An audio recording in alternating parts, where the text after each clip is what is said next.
how do you go from that girl who all of us have, again, I'm not shaming it, like all of us have been there, that girl who will give up anything for that guy she likes, to someone who can be invited to Thanksgiving and say no. Like, I'm sorry, I already have plans. I mean, I think the first thing is who you surround yourself with. Mm-hmm. You are absolutely a product of your environment. I think that there's a multitude of examples that, exhibit that. I think for me, the first thing that was important was starting to instill boundaries with people in my life, whether that's your family, your friends. Usually don't start with your family, actually, because that's actually the most difficult place to instill boundaries, Yeah. especially if you're Mexican like Geena and I are. Yeah. There are no boundaries. Yeah. And so start with your friends. I also spent some time breaking up with friends and letting go of people who are wonderful and who I hold memories with, who I love dearly and I wish nothing but the best for, but who no longer served a valuable purpose in my So life. this is my question though, and so I'm just saying, and I understand, but from someone who's listening right now, how does that even relate to, like, how is me setting boundaries with friends relating to a guy that I like?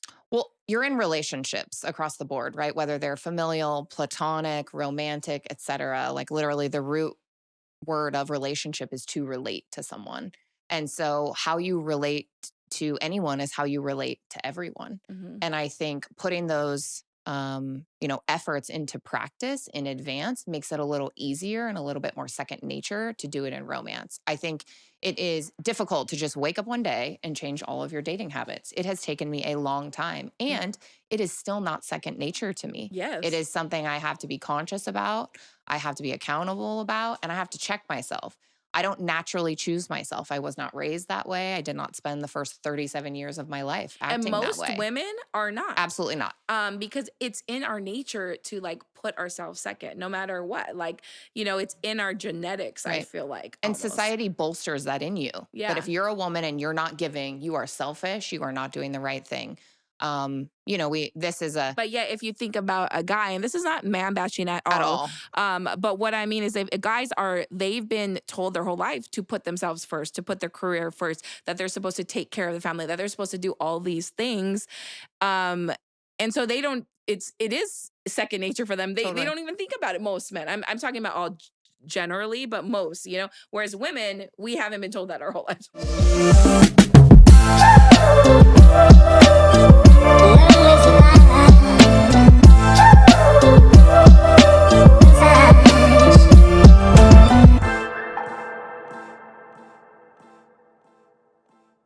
Welcome to the Geena the Latina Show. I am Geena. Make sure you follow us on TikTok and Instagram at the Geena the Latina Show. Okay, so I've been wanting to do an episode on this. We have all been there. We've been in relationships, maybe early on in dating, where we're doormats, we're pushovers, where we will do anything for the other person only to get our heart broken in the end.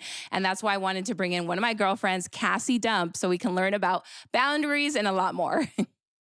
All right, so I'm excited for today's episode. I've been wanting to do an episode on this, and it's really gonna be girl talk. And I think, being a woman, an elder millennial, I've learned a lot in dating. I have a boyfriend who I've been with for a long time, but I feel like when you're a woman and you first start dating, you learn so many things. And I'm like, I wish I would have known this then, right? And pretty much the episode is, how did my friend Cassie is here, Cassandra Dump. And yes, that's her real last name. And I wanted to, how did I word it in the email to you? I said, this is pretty much from pushover, from how you go from pushover to no nonsense, be in a good way. And the reason why, so Cassie, just so to lighten it up a little bit, she's usually behind the scenes. Tell everybody your title and what you do. You're a PR.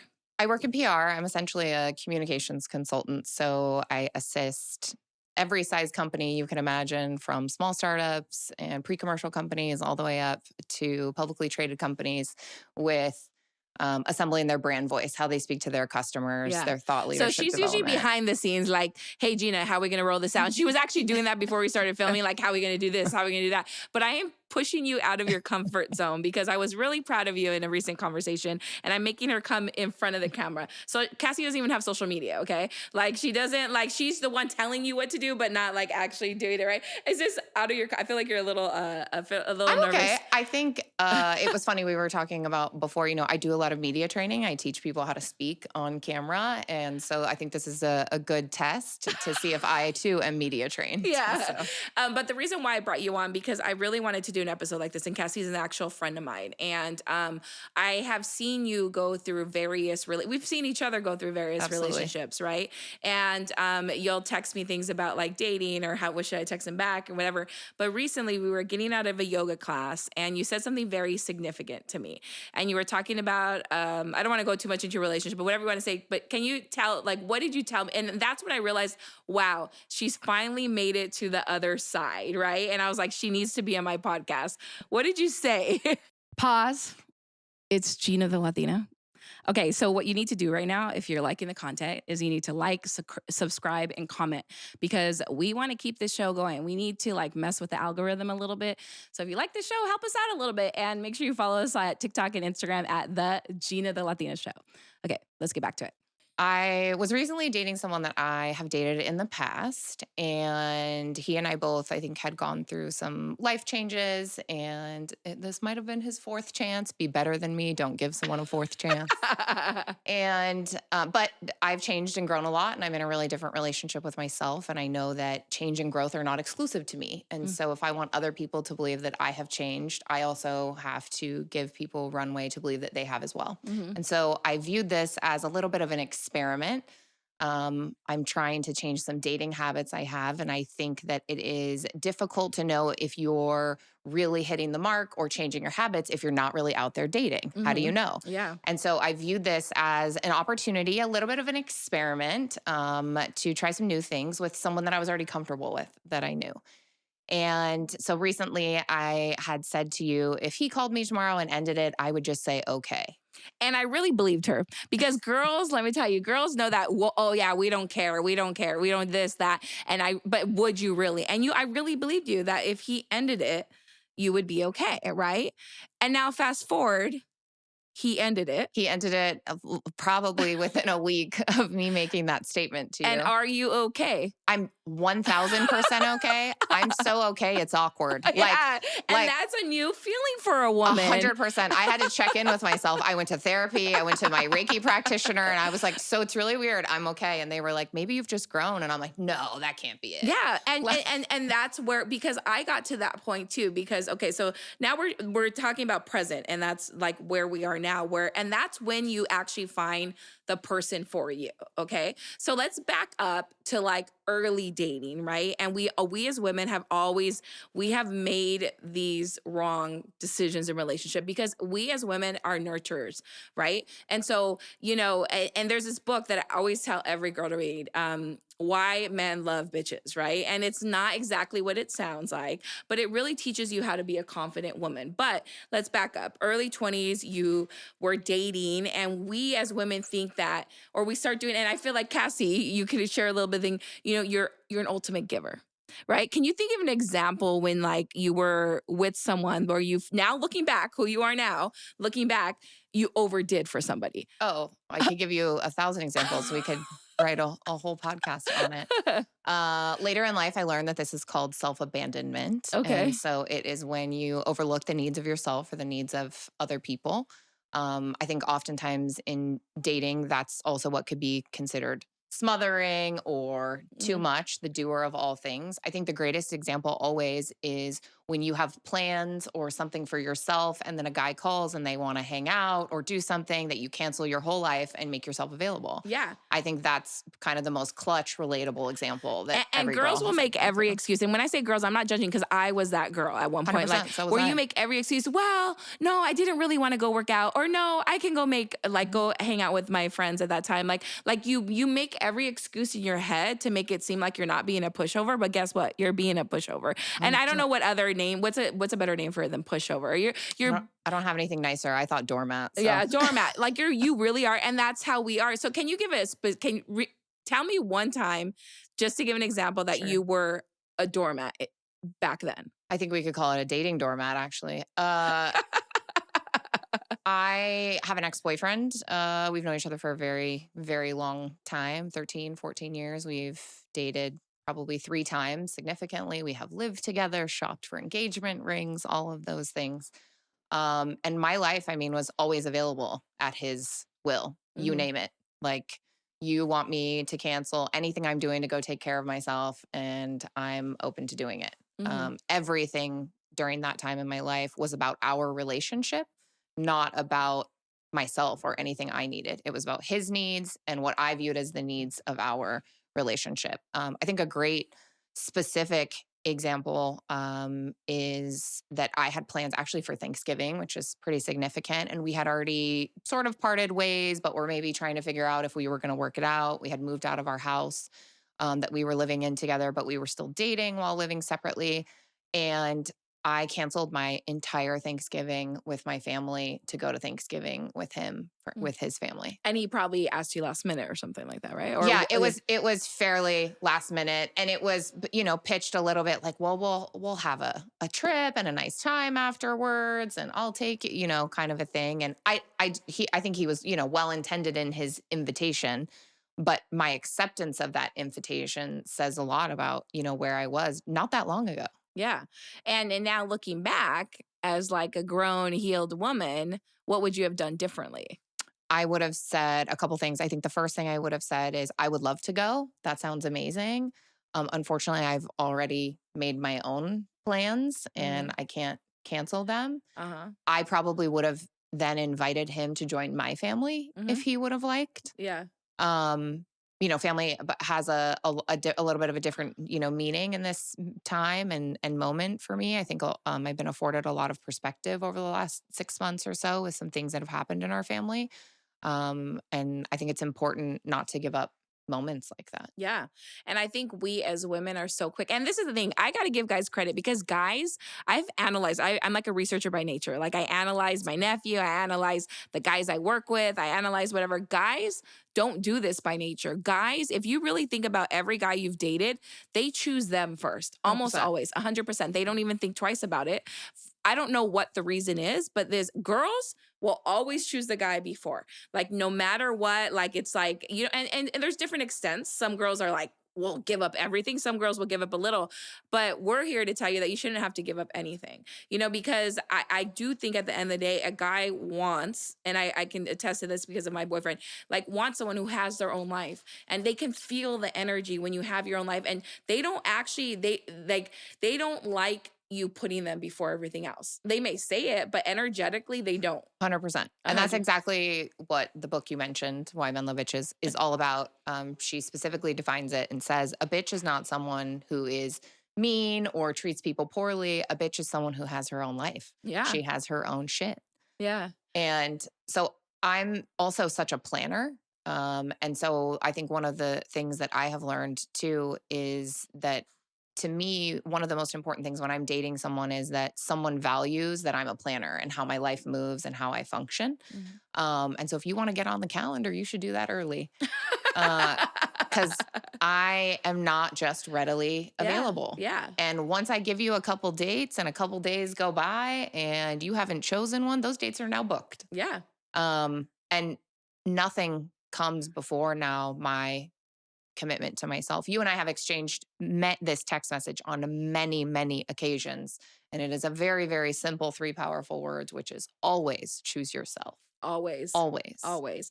And so so it's easy to sit here and say like, "Oh, we choose ourselves," right? And I can honestly say that before I met my boyfriend, I got to a point I was single for 5 years. And when I say single, I meant like barely dated. Like barely. Like you were around. I barely brought like nothing, right? But I worked on myself. Like how do you go from that girl who all of us have, again, I'm not shaming it, like all of us have been there, that girl who will give up anything for that guy she likes, to someone who can be invited to Thanksgiving and say no. Like, I'm sorry, I already have plans. I mean, I think the first thing is who you surround yourself with. Mhm. You are absolutely a product of your environment. I think that there's a multitude of examples that, exhibit that. I think for me, the first thing that was important was starting to instill boundaries with people in my life, whether that's your family, your friends. Usually, don't start with your family, actually, because that's actually the most difficult place to instill boundaries, Yeah. especially if you're Mexican like Gina and I Yeah, are. yeah. There are no boundaries. Yeah, yeah. And so start with your friends. I also spent some time breaking up with friends and letting go of people who are wonderful and who I hold memories with, who I love dearly and I wish nothing but the best for, but who no longer served a valuable purpose in So my so this life. is my question though, and so I'm just saying, and I understand, but from someone who's listening right now, how does that even relate to like how is me setting boundaries with friends relating to a guy that I like? Well, you're in relationships across the board, right? Whether they're familial, platonic, romantic, etc. Like literally the root word of relationship is to relate to someone. And so how you relate to anyone is how you relate to everyone. Mhm. And I think putting those efforts into practice in advance makes it a little easier and a little bit more second nature to do it in romance. I think it is difficult to just wake up one day and change all of your dating habits. It has taken me a long time Mm. and it is still not second nature to me. It Yes. is something I have to be conscious about. I have to be accountable about, and I have to check myself. I don't naturally choose myself. I was not raised that way. I did not spend the first 37 years of my life And acting that most way. women are not. Absolutely not.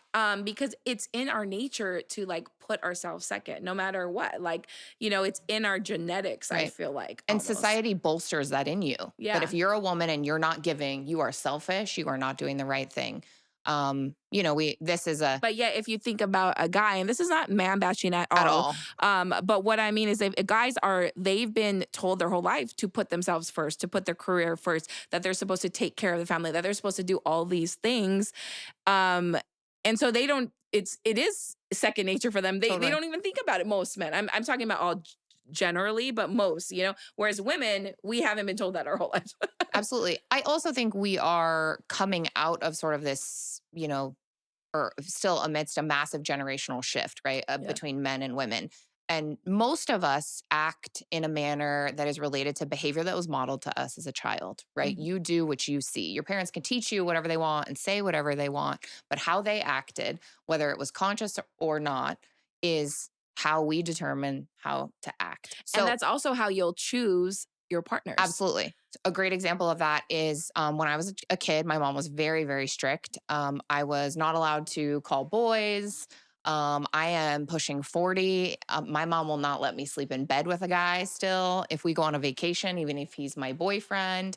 But I watched her abandon everything about herself to please my dad. And that's neither of their faults, right? They come from a different generation and they're both great people. Yeah.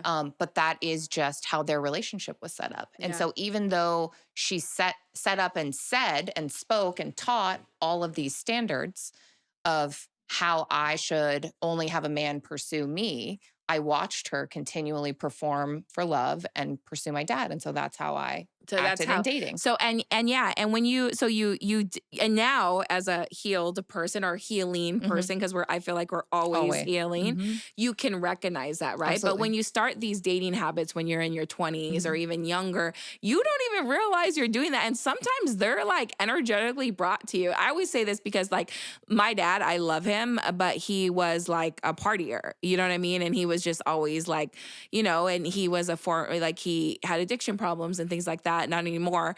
I don't want to go too into depth with that. I know he's okay with me talking about that, but like that's his story to tell.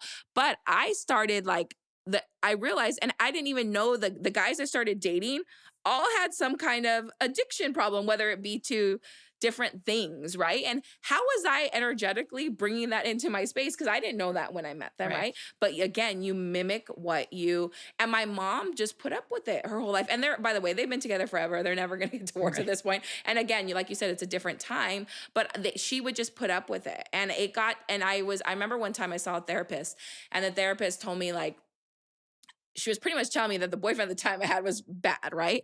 Not bad in those words, but whatever. And then I was like, what? What do you mean? She's like, look, yes, he's not like, because of everything I had seen, he wasn't as bad as that, Right. right? But he's not that good. Right. He's not that great. Right. And instead of like we set the bar so like, well, I've seen all this abuse and all this other Mhm. stuff. Like he doesn't do all that to me.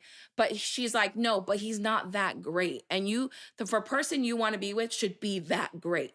Not like just the bare minimum, but if you don't recognize that, the people you continue to date as women or even men, like whoever, you're gonna keep replicating that, and you have to 100%. be conscious. Okay, yeah, he's not that bad. Oh, sure, he doesn't beat me or whatever, like, or sure, he doesn't like go on drug binges or whatever, but he's not that great. Like, why do we like not achieve for the best? Like, Right. right? And Absolutely. so, how do you get to that point to recognize? So, I think for me, like, I started to recognize those kind of things. I started to read books. I started to to go back to what you were saying about how to set boundaries with other people in life and how that affects, because you really need to work on yourself in order to call in that right person for Absolutely. you, right? So, what are some other practices that you did to start once you recognize it, you're like, oh shit, I'm going in the same pattern? What are some things that you did to like get to where you are now, like practices? I think one of the biggest things, and you've definitely been on this journey with me, is learning to say no. Like saying no to things that I don't want or that don't serve me. And I also think it's important to think about no is not a bad thing. No is a No. really, really powerful word. And I say no to myself so that I can say yes to the things that I want, which I Mhm. think is really epic and sort of changes the, feeling and the meaning Could behind you the word explain that no. a little bit? Absolutely. By saying no to the things I don't want, I'm creating space for the things I do want. I also Like think a real example. Like, what are you saying no to that you're creating space it for could it? be as simple as you got invited somewhere and you don't want to go and you'd rather sit at home on the couch. And so by saying no, that I don't want to go to this party that you're having, or I don't want to have that drink, I'm saying yes to the thing I'm going to do tomorrow and not be hungover for. Yeah. And I think that shift in mentality comes from a place of abundance, right? Yeah. And not a place of lack. Yeah. No feels like lack. Yeah. No feels like, oh, I'm And rejecting and something. you feel bad. Some people like you feel bad, like you want to do everything and you feel bad saying no. But like you said, but like saying no is gonna help me be a better person tomorrow in that Sure. moment. And maybe saying yes to going to that party is what you need that night. Totally. You know what I mean? But it's like choosing yourself first I in think everything, right? I think something that started coming up for me a lot was that I didn't realize the great disconnect between my internal voice and my intuition and the actions that I was taking. And it could be as small and stupid as like I'm making a sandwich. And in my mind, I would think, put more mustard on the sandwich. And then I would argue with myself, no, you don't need more mustard. Yeah. Instead of just like, who cares? Just put more mustard on the sandwich. Yeah. And things that small can put you in alignment.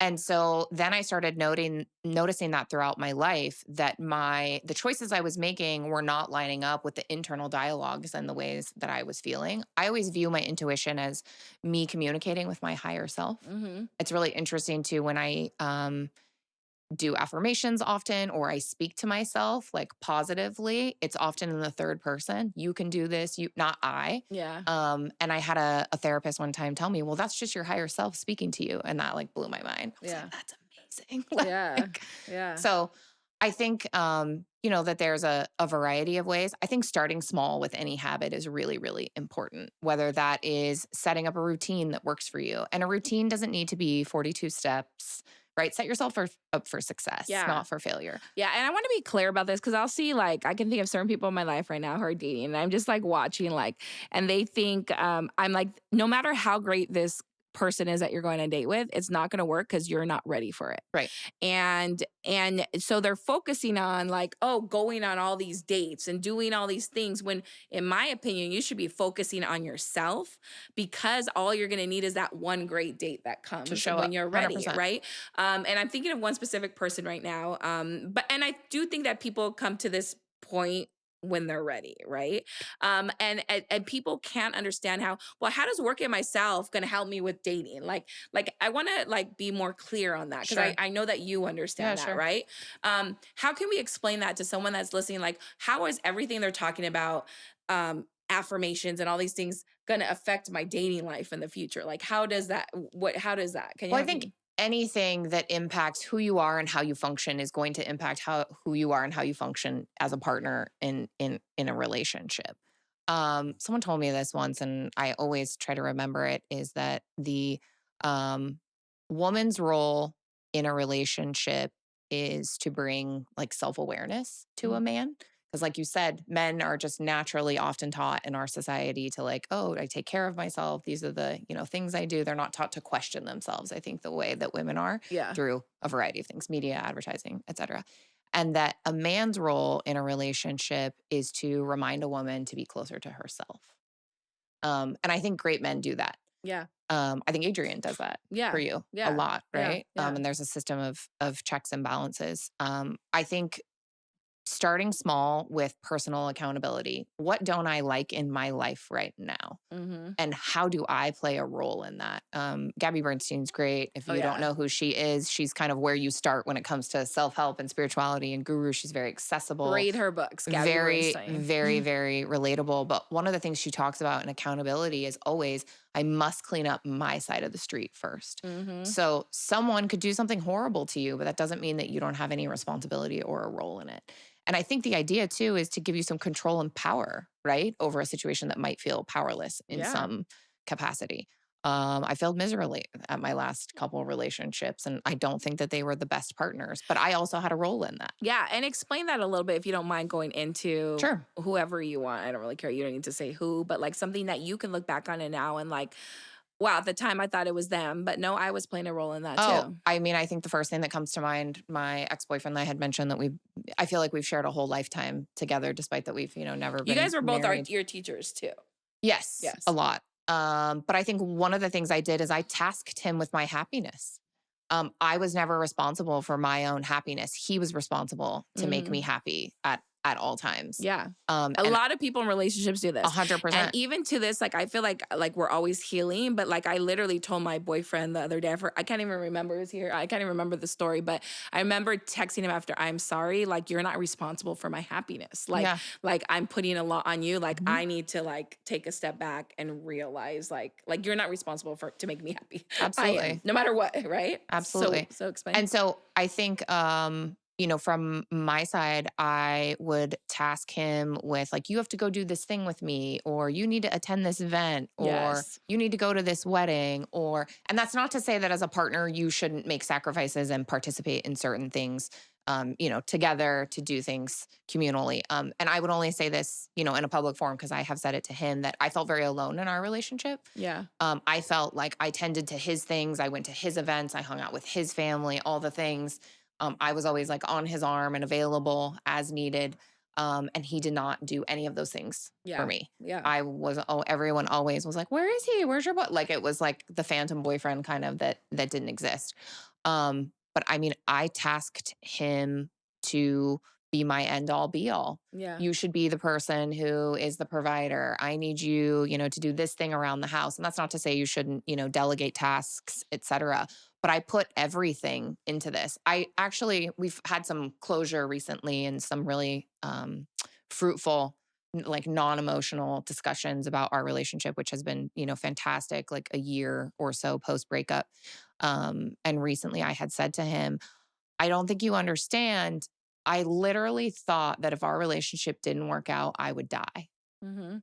Like it was so deeply rooted. And like, that's how much I put into it. But a lot of people feel like that. 1,000%. Yeah. And then when it doesn't happen and you don't die, but you Right. feel like you're dead Right. living, that's almost like worse, right? I sat down around the new year with some girlfriends for brunch, and we were talking about what we were excited about headed into the new year. And I had said to a group of women I really respect and admire who are all on their own journeys, this is the first time in my life ever that I know that no matter what happens to me, I'm going to be okay. Mm-hmm. Um, And really believe it, Absolutely. right? Absolutely. Right? And I think it's a culmination of so many things. There is no magic tool out there that you did this one thing and it's going to change your life forever. I am open to all. Adrian.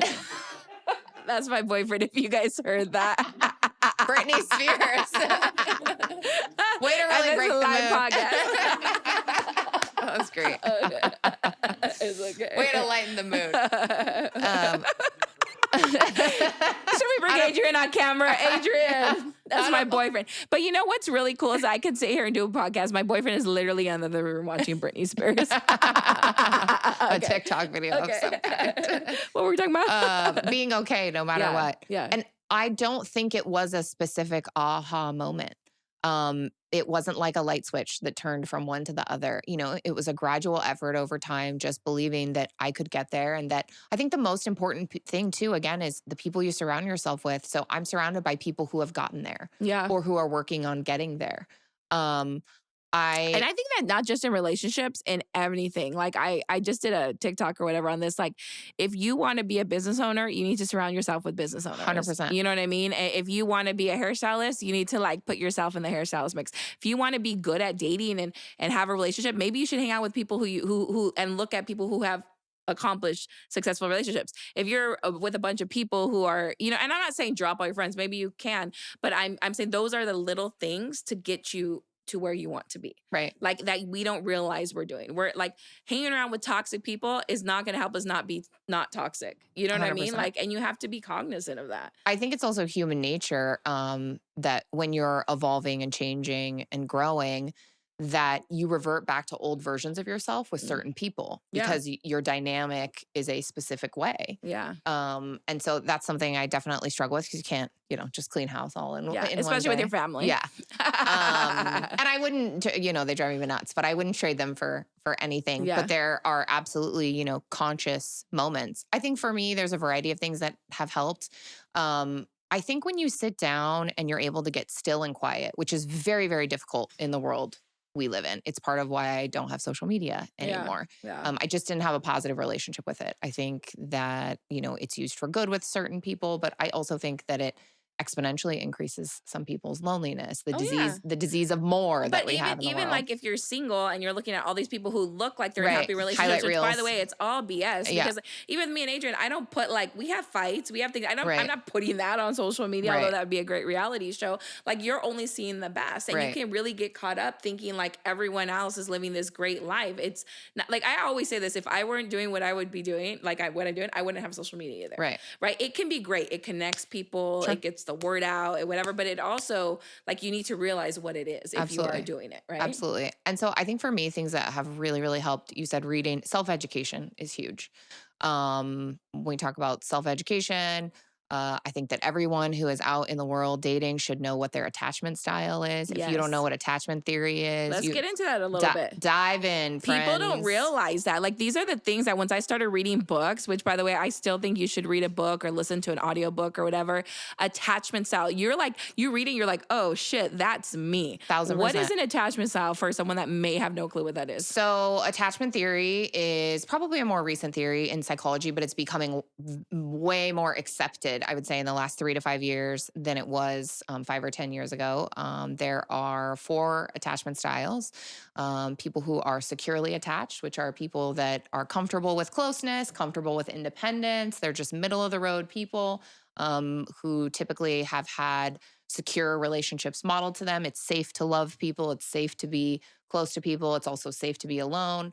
Most of us are not that one. Correct. Well, I think actually they say that 50% of people are secure. No one I've dated. No one I've ever known or like, because our parents weren't taught that, Correct. right? So, Correct. okay, so that's one. Secure I definitely was attachment not style. that. There are those of us, which includes me, who are anxiously attached. What is that? Generally, that means that when you were a child, love was available to you, but it was intermittent. All right, hold up. This is like your 20-second Geena the Latina PSA. I need you to like, comment, subscribe below because we want to keep this show going. So if you're liking what you're hearing, please do us a favor and like, comment, subscribe below, and follow us on Instagram and TikTok at the Geena the Latina Show. That's the Geena the Latina Show. I don't know why I can't talk. Back to the show. And so care may have come and gone. And that doesn't mean that your parents didn't love you at some point, but maybe they had their own traumas they haven't worked out. So they're intermittently available to you, which creates a massive fear of abandonment for people who are anxiously attached. Anxiously attached. Okay. What's the third one? And then there's avoidant, which is the third kind, and there are 2 kinds of avoidance. So there's something called avoidant dismissive. Avoidant dismissives at some point in their life, usually before the age of 2, so this is very, very early, are taught that it is not safe to have emotions essentially that you share with people. Mm. And so dismissive avoidant people feel like if they get in a relationship, they will have to give up themselves in entirety. And that Mm. lack of independence freaks them out. And so they do something that's Mm. called stonewalling, right? Where you put up walls all around yourself, you won't let anyone in. These are often the people that shut down when they get emotional. And it's funny, we treat They people can't show emotions almost, right? Or they right, seem like they right. can, but they really are. Exactly. And so we call that being flooded, where you're Yeah. so flooded with emotions that you can't process anything. And so you stonewall everyone out. And then the fourth type is called fearful avoidance.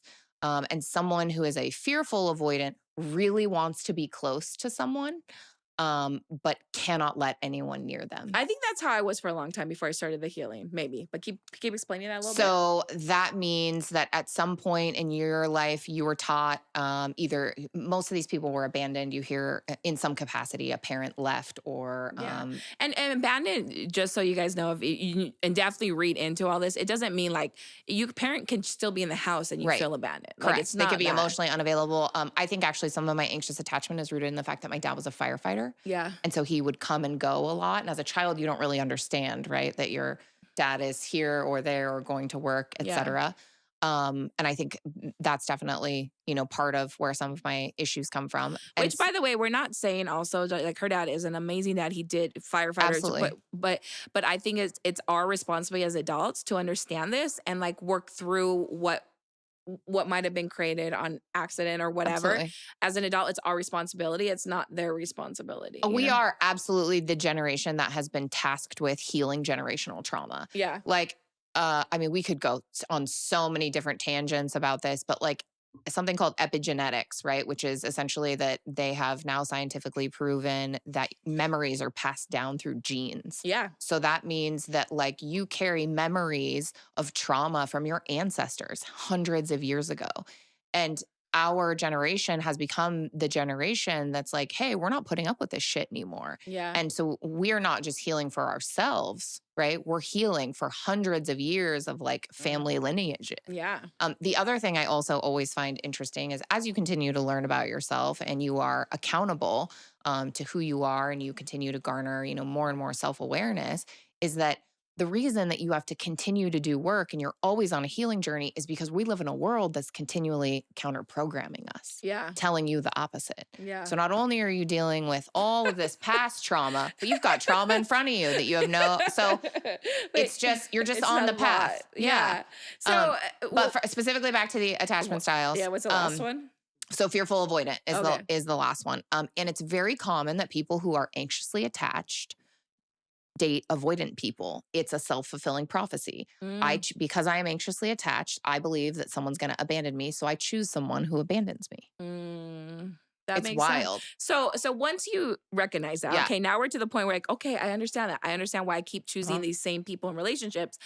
Does this mean we shouldn't choose those people, or does this mean we should just be aware of it, or what does this mean then? What do we do Well, I with this info? The first thing is once you start learning about yourself, I think a lot of times trauma, which is such a commonly used word now, right? It's kind of a little bit of a buzzword. I think that we have learned that, trauma is something that impacts us for a very, very long time. And it's not healed overnight. But the most exciting part about all of this information being readily available, self-education, being able to read a book, et cetera, is that now all of a sudden you don't feel ostracized in your trauma. You know Yeah. that you're not alone. Yeah. You're like, wait, I go in a category of people. Yeah. There's a whole category of people out there like me Yeah. who function the way I do, who understand how I feel instead of, because I also think associated with that, there's always this no one ever understands me. Yeah. I don't feel, Yeah. I feel overlooked or whatever that might be. And so I think that's the first thing is understanding yourself to start making different choices. And I'm glad you said that because I think part of like, because again, people like don't realize like, how is this with dating, right?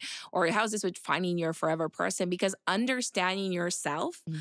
you'll be able to recognize when those things come up again. You Right. know, like so me and my boyfriend, thankfully he is like open to all this stuff and understands it and has read books and stuff. And I'll like when I act out, because you're never going to be a Mhm. perfect, no matter how long you worked on yourself. And when I act out or I get upset, like I will tell him, like, if you understand why you're doing it and you have a partner who understands too, you can tell them, hey, this is one of those moments, like I just need some time, like I understand why, you know. But if you're unhealed and you don't understand why, then that's when you just start going at each other, and that's when all this crazy stuff happens, right? And so that's why it's so important for you to find your long-term person. If that's what you want to do, you need to really understand yourself first, 100%. you know. I also think once you start working on yourself, you can't unsee it.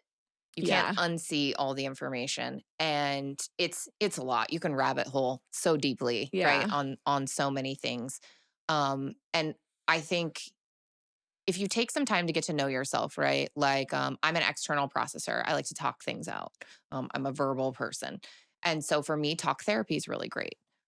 If you were an internal processor and someone who really struggled to communicate, that's probably not a good place for you to start. And Mhm. so I think there's a variety of tools available to people depending on how you function, but you have to start with knowing yourself. Yeah. What makes you comfortable? Where are you willing to push your boundaries a little bit?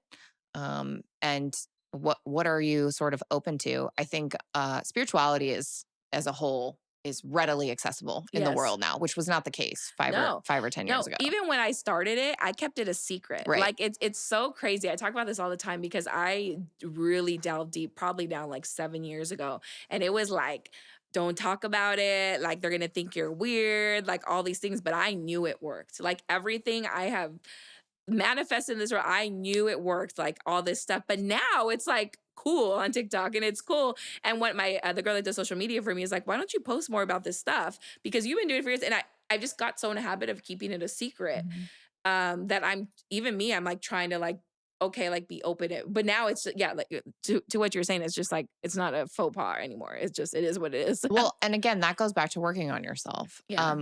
I think one of the best things anyone's ever told me is that the best time to work on yourself is when you're really tired of your own bullshit. Like you have to be genuinely tired of your own bullshit to make real changes in your life. You hear people constantly talk about like, well, I want to be fit or I want to be healthy and then you see them shovel things in their mouth that are not in alignment with what they say, or I really want to stop drinking, but you're out at the club every weekend, right? And Mm, so either what you're saying is not in alignment with what you want, or you're not tired of your own bullshit. yeah. And I got to a place where I just was really tired of my own bullshit. It was like the most exhausting cycle. I thought also the dichotomy of like the epic success I had had in my career and how Career. easily it had come for me. Um, it was just very natural, not easy, natural. Yeah. It aligned a lot with my, my personality, and it just kept evolving and kept getting better. And I kept accomplishing things that were just wild to me. And I had gotten to a place, with a lot of my goals where you're like, wow, I don't even know what my next goals are because I had accomplished all these goals.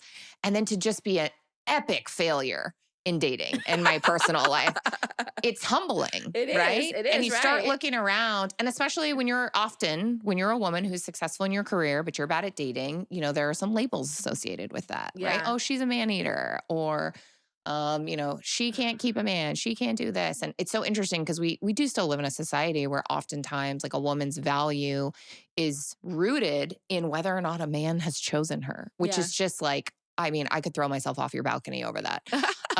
It's a lot. But I've also learned later in life that part of the issue I had was that I was trying to be the same person in dating as I was in my career. And listen, I'm a boss ass bitch, okay? I handle my business. I am smart. I work with physicians all day, every day who are directors of research at major institutions globally, and I can hold my own. And then I tried to take that attitude and that perseverance into a relationship, and that shit is unattractive. And Yeah. I learned recently, people talk a lot, and this is like, I think a common sort of pop culture now. Everybody talks about masculine and feminine energy, Yeah. right? And that isn't necessarily be related to being male or female, but masculine energy is doing energy, right? So I have, masculine energy when I'm out working. And then I would take that home, the doing energy home in the chores and the taking care of the house and the cooking the dinner. And I was constantly exhausted and I couldn't figure out why. And it's Mhm. because women are not meant to live in their doing energy all the time. Yeah. But I had also never met anyone or been with anyone that I felt comfortable delegating to. Yeah. And so that goes back again to that dating Yeah. choice. And so now I've had this revelation later in life where I'm dating where I want to be in my receiving energy. Yeah. I want someone who takes care of me. Yeah. I don't have to do all of that. Yeah, and I'm here to say that exists. So like at work, like I'm probably like I always wonder like if my boyfriend were with me at work, like what would he What do you think, like? right? Because I'm a bitch, dude. Like ask Frankie, ask whoever. Like I'm just like da-da-da-da-da. Even my boss is like, oh my god, what? Every time I come in the office, he's like, what are you gonna like? What's going on, right? But home, and I think my boyfriend knows I'm very strong here. But home, he makes me feel safe. Like he like puts gas in for me. He like I literally have him like open things like I feel, and it's not like it's just because I feel safe with him and I feel like he takes care of the house. He does everything and again, I'm not saying if because you're a girl you shouldn't do that stuff, but that's what works for us. Like and Absolutely. I like it like that. Well, Like and he'll make me dinner too, right. you know what I mean? Right. And so and I try to do like it works for us. Like I tried to give him what he needs, Right. and I'm not saying we're perfect, but I do, like to listen to him and sure, and we help grow together and whatever. Well, So it's a different person. I feel I like, think the most important thing to garner from what we both just stated is not the right or wrong way to have a relationship. It's that you need to figure out what way do you want a relationship. And mm, so I thought I wanted a relationship a certain way. And then I was showing up in a different way and then couldn't understand why I wasn't yielding what I wanted. yeah, And so now that I've taken some time to really think about what I want yeah, and what hasn't worked for me in yeah, past relationships, yeah, um, because I think about, I'm sure you've thought about this in my career and my home life and all these different things. Like, God, imagine if you added kids to the mix. Like, I could barely feed myself and take care of my dog, but I'm at that age. yeah, I'll be 39 this year. Like, it's that time where you're like, kind of like, hey, do I want kids? I'm not sure. It's probably time to make some decisions, et cetera. And so I think the assessment of what you want is important, but I couldn't figure out what I wanted until I started healing myself. yeah, Because if you choose, if you make choices in your life while you are wounded, they are inauthentic to you because then you're making choices from a place of fear or sadness or trauma. And now I have, not fully, but a little bit of the ability to make choices from an informed place of authenticity and abundance. And it's so much more powerful and it's so much fucking easier. it is easier, and it's funny you say that because like so for a long time I had it in my head that I wanted a family and kids, right? And I don't know where I got that from. I think that was just society telling me 100%. you're just gonna I have realized kids. that about Yeah, myself and too. then Someone told me. once I started healing, I was like, I do not want kids. Like I took care of everybody else my entire life. I don't want to take care of anyone else, but I do like a family. Like I do like family. And I was at a healer. I do theta healing. And this theta healer, she said this, let's switch the way you look at family, right? Because I was like, well, I'm not going to be able to have a family if I don't want kids. Like, this is so good. It's like, what if you met a man? And it's funny she said this because it's happened. What if you met a man who already had kids and you guys turned into this great blended family? And there you have your family, but you necessarily not raising a toddler and getting up every, and my boyfriend now has a 10-year-old son and we're a family and we have great relationships with his mom. It's a whole, like exactly what she said, but I had never even thought about it that way because society had told me that that's what I wanted. And once I realized, like, do I want, and sometimes I second question myself, like, was that really? No, I don't. Like, I don't want to wake up in the middle of the And I was able to find a man who had already had 2 kids and he doesn't want more kids. And like, and the universe brought us together and it aligned, right? So I think, but the first decision was, what do I want? 100%. Right. And then trust that the universe will provide for you and bring in a person that fits perfectly for that, I feel like I've taken Gina's mentorship. She has a crash course available to some of us. Yeah. And sort of reallocated it and repackaged it to some of my, younger 20-something friends. And I think, one of the greatest things and that you have asked me over and over and that I now ask other women over and over is like, what do you want? Girlfriend, everyone has them. you probably have most of them is your girlfriends that'll call you or your friends that will call you and they will give you a 10 to 20-minute monologue about maybe the same story in a different situation that you've already heard about with their significant other. What should I do? Well, what do you want? What do you want? And you and I had this conversation recently. I have never, and this is sort of embarrassing, but also I'm so proud to say that I'm not in this place anymore. I had never until this year, okay, I'm 38, I will be 39 in a couple months. I had never, ever, ever until this moment in my life ever dated thinking about whether or not I liked the person I was dating. All I ever thought about was whether or not they liked me. Mm-hmm. And it was mind blowing to have Yeah. that shift. And it Right. sounds easy and simple, but that's not what I was taught because I No. grew up in a house where we performed for love. Yeah. And so all And I ever worried about was, am I good enough? Am I doing it right? Am I enough? instead of like, do I like this person? Yes. Is this person the right person Are for me? you good enough And for me? it's funny because it's funny you said that because you're not the only friend. Other friends, they'll call me with these like relationship, and I always ask them the question, "What do you want?" And they take a second, and it's almost like they've never thought about that. No, what do you want out of it? Not all this other stuff. Yeah. Take out everything else. What do you want? And once they tell me, well, then do that. And even if it's scary, and even if whatever, if that means divorce, if that means whatever it Right. means, do what you want because 100%. that's how you're going to be happy. I wanted to get to this last topic really quick because I feel like I love this generation, this Gen Z, and we're going to do a whole different podcast on that because they're so like authentic in who they are. And we grew up in an age where you had to be married by a certain age, you had to be whatever. And so you said you're going to be 39 and you're single, right? And you're kind of now you're to the point where, and I am confident that that person will now come in to your life because you are healed. Like I really feel like that it's going to come quick. But like, what would you say to like women who are in their 30s and feel like I should already be married, I should have kids, or maybe they've already had married kids and they're divorced. And like you always feel like one of my friends told me like that I told her something and I forgot I told her. She's like, what if like we've never even thought about like sometimes we're taught as women, like when you get into your 40s, your life's over. And she's like, you know what you told me? And I don't remember. She said, so you told me like, what if your best years of your life are still ahead of you? 1000%. Still ahead of you. You know what I mean? And what could you say to someone who really doesn't feel that right now? Feels maybe like I missed my chance. I missed this. But like really think about that. What if you had your best years of life still ahead at whatever age you are? Well, first and foremost, that's something I think about actually often. The majority of my friends are married and have kids. And I think what a blessing it is that, they have had all these experiences and that the majority of my life's greatest moments still haven't happened Mm-hmm. at almost 40, which Yeah. is crazy and wild. And doesn't that make it a little bit more special? Yeah. I also think that, first of all, you have to believe that you're worthy. And everyone that is born and alive is inherently worthy. Worthiness is not something you earn, it's not something you prove, it exists within you. And so you must take time to acknowledge it, feel it, and believe it. Mm-hmm. A lot of us, I think, women especially, are taught to question our worthiness. And so I think that is, absolutely the first step. I also think that what is for you never misses you. And I think that's very easy to say and very difficult to live. If you're a biblical person, Yeah. there's an incredible Bible verse that says, the Lord will perfect that which concerns me.